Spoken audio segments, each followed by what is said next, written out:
어머님 이제 건강도 안 좋으신데 제가 재산 관리해 드릴게요. 다 저에게 위임하세요. 여보, 그래요. 이제 며느리를 친딸처럼 여기고 다 관리하게 해주오. 아니, 그럴 일 없어. 내 재산은 몽땅 기부하도록 유언장 작성해놨다. 안녕하세요. 제 이름은 김복래라고 합니다. 올해로 75이 되었네요. 사람들은 저를 보고 늘 어쩜 저리 곱게 늙으셨을까 하고 말하곤 합니다. 주름 없는 피부는 아니지만 깨끗하고 단정한 인상 덕분에 늘 우아하다는 칭찬을 들으며 살아왔지요. 남편과 사별한 지 벌써 5년이 지났습니다. 참 세월 빠르죠? 홀로 남은 시간이 길어질수록 텅 빈 집에 들이온 적막감은 저를 외롭게 만들었습니다. 자식들이야 각자 가정이 있으니 제 곁을 지킬 수는 없는 노릇이었고요. 그렇게 무료하고 적적한 나날을 보내던 어느 날, 우연히 TV에서 황혼 재혼 서비스 광고를 보게 됐습니다. 처음엔 나이 들어 주책이다 싶어서 콧방귀도 안 뀌었죠. 그런데 왠지 모르게 자꾸만 그 광고가 머릿속을 맴도는 겁니다. 따뜻한 온기가 그리웠던 걸까요? 아니면 그저 외로움에 지쳐서 새로운 돌파구를 찾고 싶었던 걸까요? 망설임 끝에 용기를 내어 상담을 받으러 갔습니다. 잘 생각하셨어요.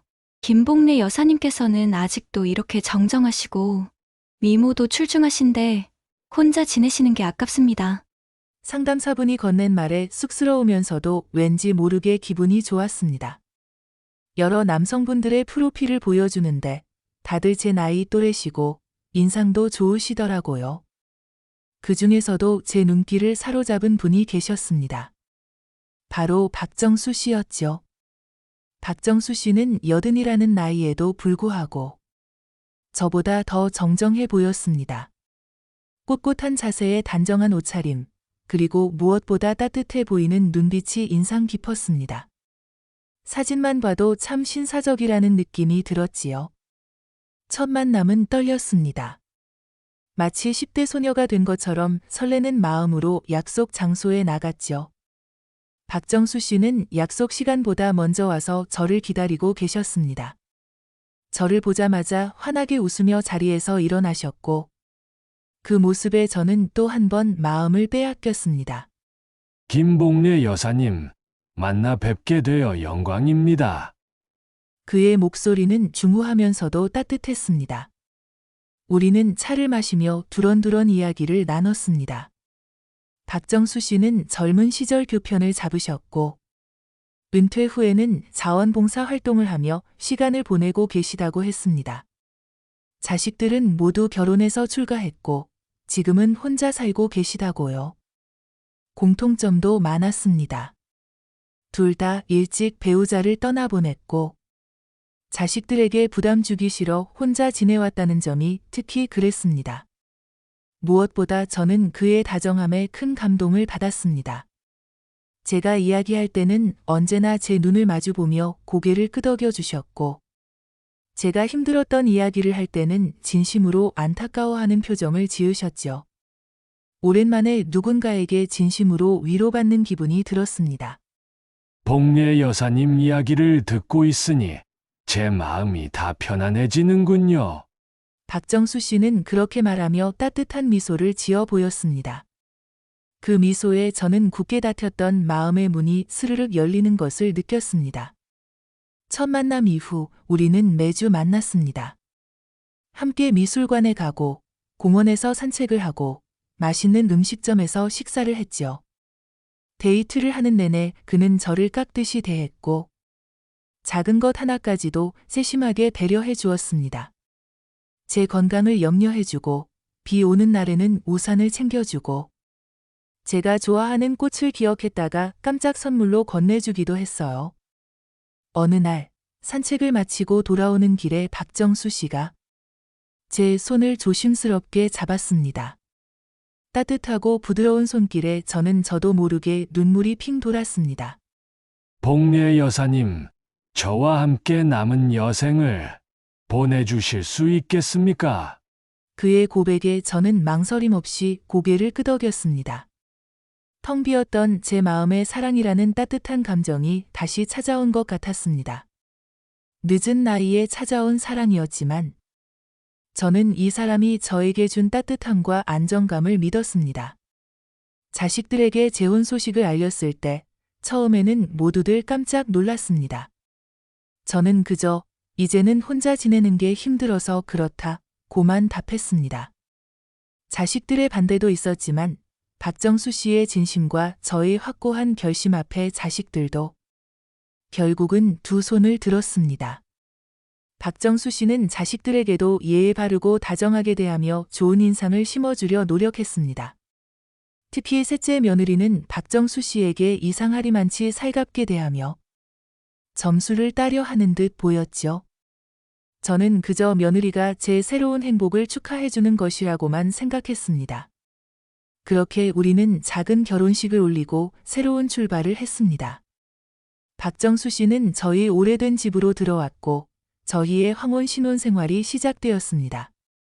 저는 매일 아침 그가 끓여주는 따뜻한 죽을 먹으며 하루를 시작했고 함께 손을 잡고 공원을 산책하며 시시콜콜한 이야기를 나누는 것이 일상이 되었습니다.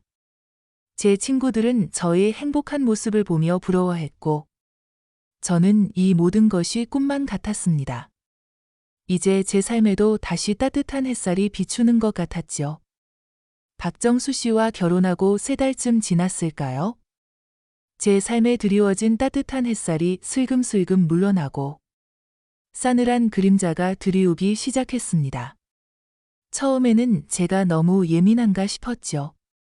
그는 여전히 다정했고 저를 끔찍이 아끼는 것처럼 보였으니까요.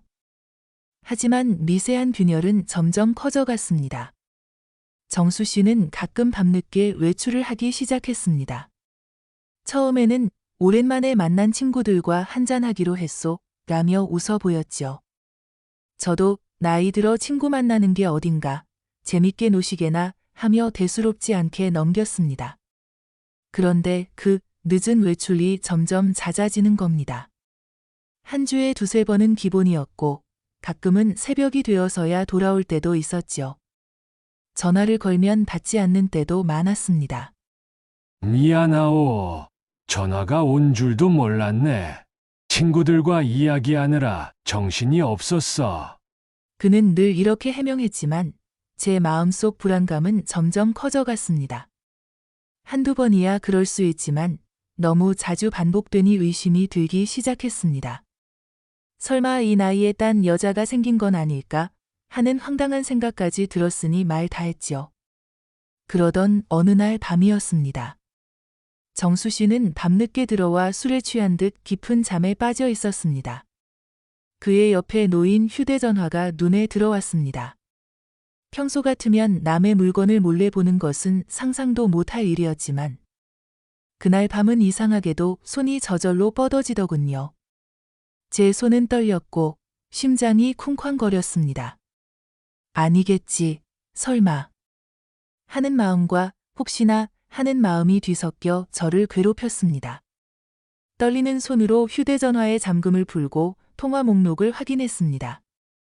눈에 익은 이름이 수없이 찍혀 있는 것을 발견하고 저는 숨을 들이켰습니다. 이수정. 제 셋째 며느리의 이름이었습니다. 그것도 새벽 늦은 시간이나 이른 아침 시간에도 통화 기록이 남아 있었죠. 왜 며느리와 이렇게 자주 통화하는 거지? 그것도 이렇게 늦은 시간에? 제 머릿속은 혼란으로 가득 찼습니다.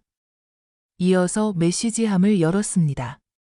읽지 않은 메시지들이 몇 개 있었는데 그중 며느리가 보낸 메시지가 제 눈을 사로잡았습니다.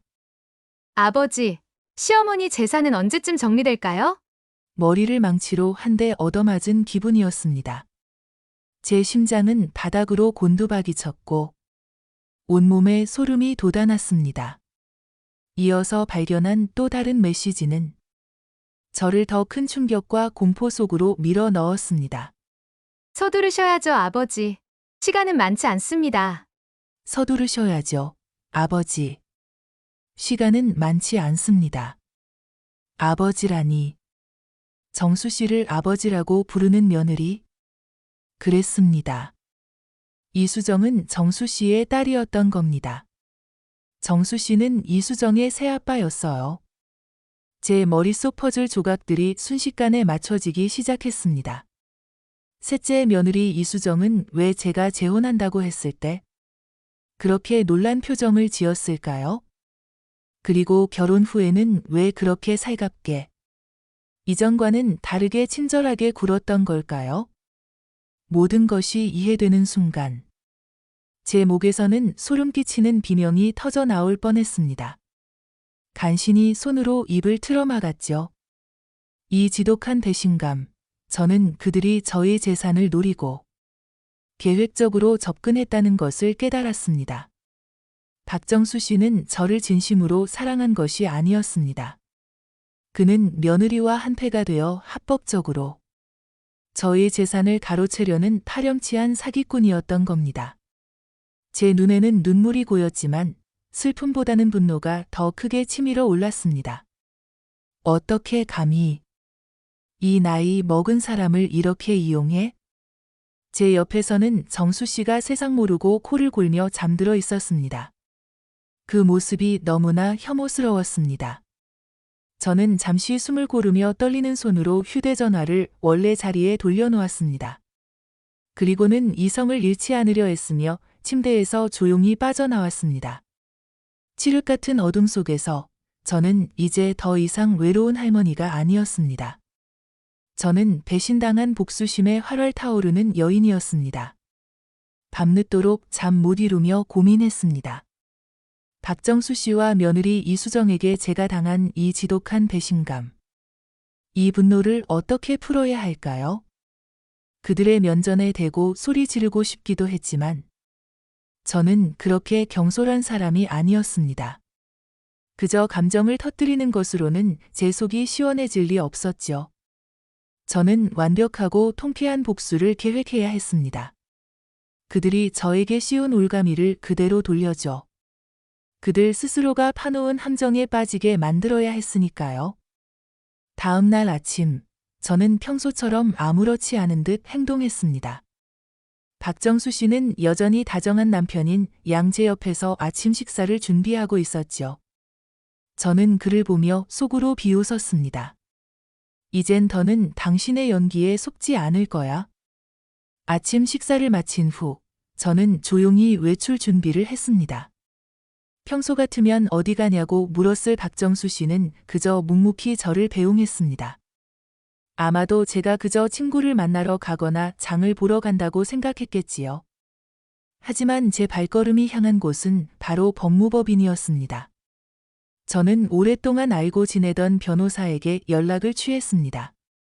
그분은 제 이야기를 듣더니 처음에는 놀란 표정을 감추지 못하셨습니다. 하지만 곧 저의 복수 계획을 듣고는 고개를 끄덕이셨죠. 저는 제 모든 재산, 그러니까 제가 평생 일궈온 집과 예금, 주식 등을 신탁하기로 했습니다. 그리고 가장 중요한 것은 새로운 유언장을 작성하는 것이었습니다. 유언장의 내용은 이렇습니다. 제가 만약 사망할 경우 재산의 절반은 익명으로 자선단체에 기부하고 나머지 절반은 생전에 저를 가장 잘 보살핀 사람에게 상속한다는 조항을 넣었죠. 이 조항은 며느리와 박정수 씨를 향한 날카로운 비수와 같았습니다. 그들은 제가 쓰러지기를, 제 재산이 자신들의 손에 들어오기를 학수고대하겠지만 제 계획은 그들의 기대를 보기 좋게 부수는 것이었으니까요. 그래, 너희가 그렇게 내 돈을 원한다면 마음껏 기대해봐. 하지만 그 돈은 너희에게 절대 돌아가지 않을 거야. 저는 그들이 저의 재산을 호시탐탐 노리는 동안 그들을 조롱할 작정으로 가슴을 다잡았습니다. 그들의 탐욕이 오히려 그들 스스로를 옥죄는 족쇄가 될 것이라는 걸 보여주리라 다짐했죠. 그 후로 저는 마치 아무것도 모르는 척 평소처럼 행동했습니다. 박정수 씨에게는 여전히 다정하게 대했고 며느리가 집에 방문하면 살갑게 맞아주었습니다. 어머니, 혹시 불편한 건 없으세요? 저희가 다 도와드릴게요. 며느리가 마치 효녀인 양저에게 속삭였습니다. 저는 겉으로는 웃으며 대답했죠. 오호, 그래? 너희가 내 걱정까지 다 해주다니 참으로 기특하구나. 속으로는 걱정 마라. 너희가 힘들게 모은 돈. 죄다 나한테 쓰게 해줄 테니 하고 중얼거렸습니다. 며느리는 비싼 건강식품을 사오거나 안마의자를 선물하며 저희 마음을 얻으려 애썼습니다. 어머님, 이거 드시고 오래오래 사셔야죠. 건강이 제일 중요하니까요. 그녀는 애써 밝은 목소리를 냈지만 저는 그녀의 눈빛에서 탐욕을 읽을 수 있었습니다. 저는 그들의 선물을 기꺼이 받아들였습니다. 때로는 그들을 역이용하여 자신에게 더 큰 이득이 되는 방향으로 일을 꾸미기도 했지요. 며느리가 사온 건강식품을 먹고 더 기운을 차려 오히려 그들을 부려먹거나 핑계를 대서 돈을 더 받아내는 식으로 말이죠. 건강은 내가 챙길 테니 너희는 그저 내게 돈을 바쳐라. 세월이 흘러 복수극의 서막이 서서히 끝을 향해 달려갈 무렵이었죠. 며느리 이수정과 박정수 씨는 제가 계속 팔팔하게 있는 것이 못마땅했는지 어느 날 은근슬쩍 건강검진 이야기를 꺼냈습니다. 어머니, 요즘 안색이 좀 안 좋으신 것 같아요. 건강검진 한번 받아보시는 게 어떠세요?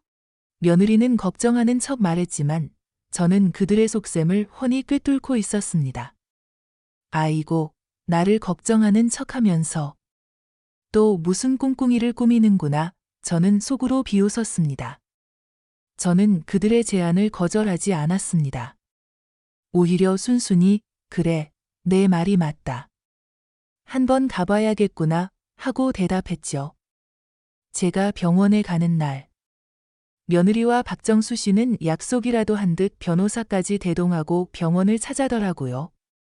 병원 대기실에 앉아 있는데 며느리가 다가와 제 손을 잡으며 마치 세상 모든 근심을 짊어진 듯 안타까운 표정을 지었습니다.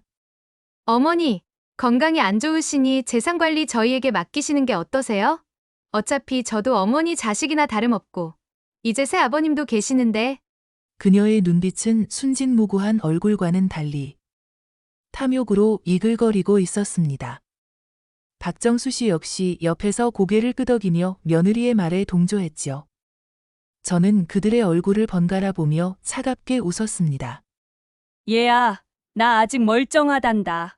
그리고 내 재산은 이미 모두 정리해뒀으니 걱정 말고 너희들 삶이나 걱정하렴. 제 말에 며느리와 박정수 씨의 얼굴에서 순식간에 핏기가 가셨습니다.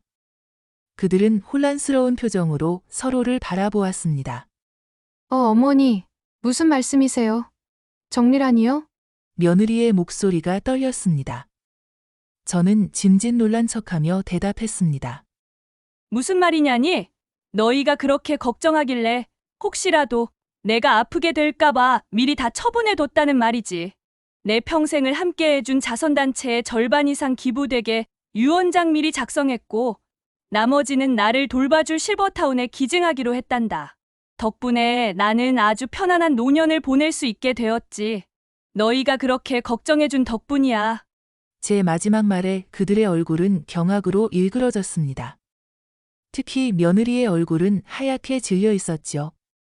박정수 씨는 제게 다가와 어깨를 잡으려 했지만 저는 그의 손을 매정하게 뿌리쳤습니다. 더 이상 나를 어머니라고 부르지 말아라. 내 자식들은 너처럼 탐욕스러운 인간이 아니다.